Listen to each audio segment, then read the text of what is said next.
Kia ora and welcome to the Bridgetown Daily podcast. I'm Strahan Coleman from Communist Community. A couple of years ago, I was walking down along the beach. I've been living here by the beach in New Zealand for years, over a decade now. And there's a little walk that kind of goes along the coastline. And because our city is centered around so many volcanoes, there's these beautiful volcanic rock formations that lap against the white sand. And on a beautiful morning, it is just, the sun is rising, the volcano is in the background, there is all of these rocks and birds, people out fishing, and you can just walk right across the coastline there. And so for years, I would start my working life by going down there first thing in the morning and walking along the coastline.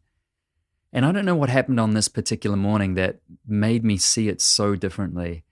But as I walked, I looked out on the water, and just the way that the sun was hitting the ocean, I don't know if you've ever seen this before, it was lit up like a Christmas tree, like a million tiny diamonds dancing on the surface of the swells and the waves of the water. And I was just awestruck. I stopped in my tracks as I was walking, and I just looked at it, and I almost laughed, just with a sense of like, this is incredible. I felt like I was standing in the middle of just the most, like almost like the beginning of the universe, and the colors and everything, just this magic moment. It was truly mystical and transcendent. And then this horrible thing happened.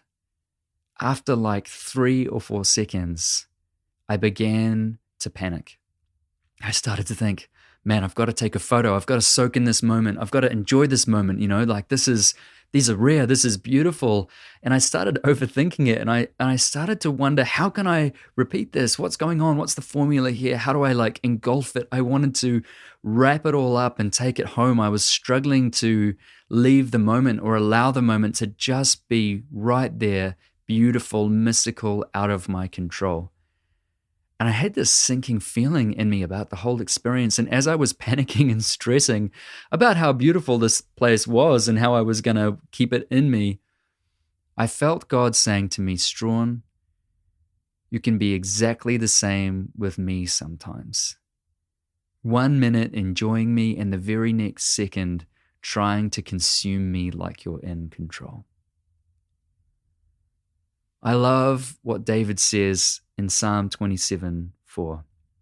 One thing I ask from the Lord, this only do I seek, that I may dwell in the house of the Lord all the days of my life, to gaze on the beauty of the Lord and to seek him in his temple. This scripture to me is about the art of beholding. The art of standing before God and looking at him and just loving the moment, being able to look out and say, wow, what a magnificent, mystical, beautiful, incredible thing that I'm experiencing that I can't bottle or sell or manufacture or use for my next sermon or podcast or prayer book or whatever. This is just purely me getting to enjoy the fullness of God in life in this moment. It's called beholding. The problem is, in our culture today, we are hardwired for consuming, which is the opposite of beholding. We are a consumption-oriented culture. Everything we do, I've had a great experience. I'm going to write a book about it. We're going to reach out. We're going to consume things. We are so good at consuming things. It is second nature to us, and we don't even realize we're doing it. We consume creation. We take a view like that on a beautiful beach or a beautiful place, and then we buy it and we put a hotel on it, and then we sell it to tourists and we do tours there. We make money off it. We find a way to commercialize the beauty of that moment, to sell it and to package it. Then we create advertisements. Just fly here and there's beautiful people in their togs and swimsuits or bikinis or whatever, snorkeling and drinking mojitos by the pool. And it's like, this is where you can live your life. We are product packaging a consumer experience of something to just be beheld. We do it with each other. We use each other at times to get benefits for ourselves.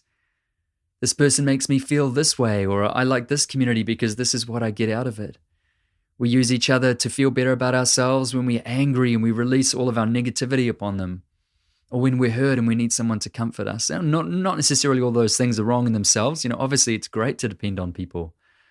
But we can also slip into the cycle when the only people we surround ourselves with are the people who are better for us, are the people who give us what we want and need. We can consume people too. But we can also consume God. In the same way as we can see a beautiful vista and want to build a hotel on it, we can build hotels and vistas and tourist experiences around our encounters with God. We can seek God just for his gifts. We can seek God just for his blessings. We can love on him and pray and sit with him only when our life is going well and he's giving us what we long for and desire. Consuming God comes to God for any other reason than just to sit and behold him.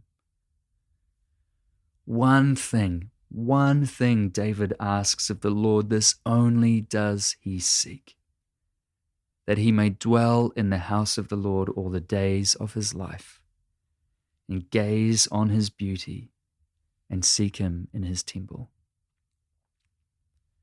Becoming a beholding people is about becoming a people who long to sit with and see God for no other reason than just to enjoy him, to know him, and to be with him. And in that way, when it comes to prayer, beholding it's kind of like this wordless, and that's why so many of the contemplative practices are oriented around silence and solitude and meditation and contemplation and scripture reading and lectio divina. They're all experiences of us doing our best to bring ourselves to God in a way that he can just take over. I think about beholding. I've been married 12 or 13 years now to my beautiful wife, Katie. And I think about beholding in the sense of some days in marriage, you wake up and you're doing things together and you're active in your life and it's amazing and you love that person, but you're not necessarily raptured by them. The emotional, romantic vista, so to speak, is not there every single day. But every now and then you have this moment where you see them again like you saw them the first time, and that feeling of love overwhelms you and you're caught up. And in that moment, you are no longer just their friend. They're no longer just your spouse. They are this beautiful creation of God that overwhelms you. Beholding is a place of beauty and wonder. It's a place of rest and trust. It's a place of maturity. To behold God is not to love the God we want him to be. It's not to follow the God who gives us what we want or fits the theological paradigm that we want or looks and sounds and feels how we want. To follow and truly love God is to sit with him and say, as you are, Father, show yourself to me outside of all of my boxes that I may behold you. That is the place of greatest friendship and love with God, where we can let God be God. We can dignify him and enjoy him forever. I wanted to finish again with a poem actually by a poet called Edward Carpenter. It's from the New Zealand Book of Prayer. It's part of the liturgy and it's called The Lake of Beauty. And I just thought it was a beautiful example of beholding. So I just want to read this poem to you as a prayer as we close out this morning's devotion. The Lake of Beauty by Edward Carpenter.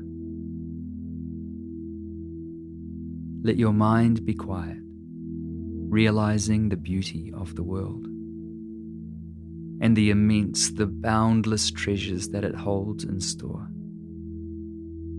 All that you have within you, all that your heart desires, all that your nature so specially fits you for, that or the counterpart of it waits embedded in the great whole for you. It will surely come to you. Yet equally surely not one moment before its appointed time will it come.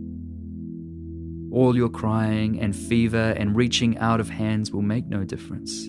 Therefore, do not begin that game at all. Do not recklessly spill the waters of your mind in this direction and in that, lest you become a spring lost and dissipated in the desert. But draw them together into a little compass and hold them still, so still, and let them become clear, so limpid, so mirror-like.